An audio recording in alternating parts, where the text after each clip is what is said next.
Dans l'obscurité, un homme se tient, un peu à l'écart du feu, auprès duquel se trouve le groupe serré des apôtres et des disciples de l'amour.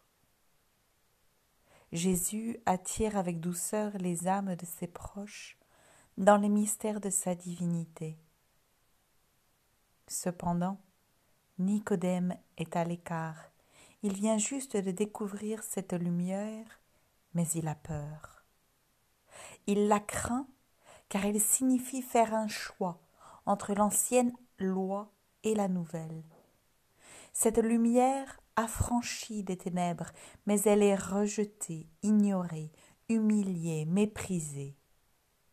Cette lumière qui est le Christ sera torturée, déchirée et clouée au bois tous les jours et surtout maintenant.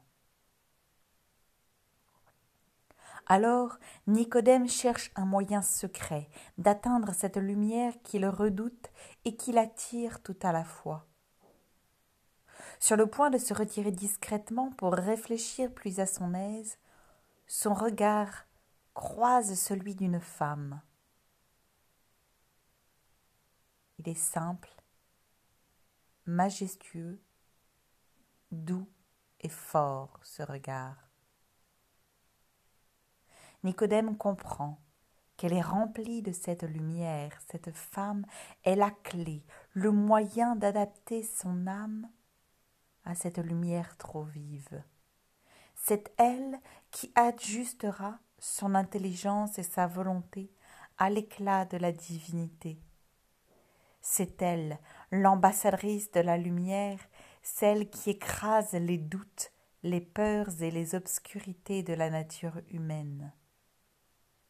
Alors, Nicodème s'approche de la Vierge Immaculée et dans une humble prière lui demande de le rapprocher de la lumière du Sacré-Cœur. Aujourd'hui, nombreux sont les Nicodèmes dans l'Église envahie par l'obscurité du modernisme. Que ces Nicodèmes se rapprochent sans tarder de l'Immaculée, afin qu'elle leur fasse hardiment et promptement retrouver les clartés de la foi. Ô Immaculée, ambassadrice du Sacré-Cœur, attirez toutes ces âmes égarées mais de bonne volonté à reconnaître la vraie lumière du Christ roi à travers la prière assidue du rosaire. Ave Maria.